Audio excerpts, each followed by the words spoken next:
Tomato আমাদের শরীরের জন্য আদর্শ ব্লাড টনিক, এবং যাদের ক্যান্সারের ভয় আছে তারা যদি সারা জীবন সব তরকারিতে, সব সালাতে, প্রতিদিন আমাদের 250 গ্রাম সালাতের দরকার, সেই সালাতের ভিতরে যদি আপনি টমেটো সবসময় খান, টমেটোর জুস খান, সস খান, টমেটোর পুরি খান, আপনি দেখবেন আন্তর্জাতিক বিশ্বে কিন্তু টমেটোর ব্যবহার আমাদের চেয়ে 10 গুণ বেশি। আর টমেটোকে বিলাতি বেগুন বলে, কারণ টমেটোটা এক সময় আমাদের দেশে চাষ হতো না, এটা বিলেত থেকে, আমেরিকা থেকেই আমাদের দেশে টমেটোর বীজ আসে, টমেটো আসে, এবং টমেটোর খাওয়ার যে প্রক্রিয়া পদ্ধতিগুলি আসে।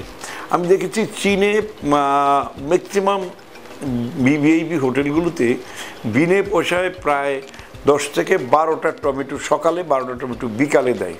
তো এর ফলে ওই ছোটো ছোটো চেরি টমেটোগুলো আমরা যখন সকালে 10টা, রাতে 10টা খেতাম, ওই দিনের জন্য আমাদের 20 মাইল হেঁটে আমরা কাজ করলে পরেও আমাদের কোনো অসুস্থ লাগতো না। অনেক সময় আমাদের অনেক বেশি দৌড়দৌড়ি করতে হতো বেজিনে, তখন আমরা বেজিন ইউনিভার্সিটির ছাত্র হিসাবে সকলেই প্রায় কিছু কিছু টমেটো খেতাম। আবার হোটেলে উঠলে পরেও আমরা বিনে পয়সায় অনেক টমেটো পাওয়া যায়।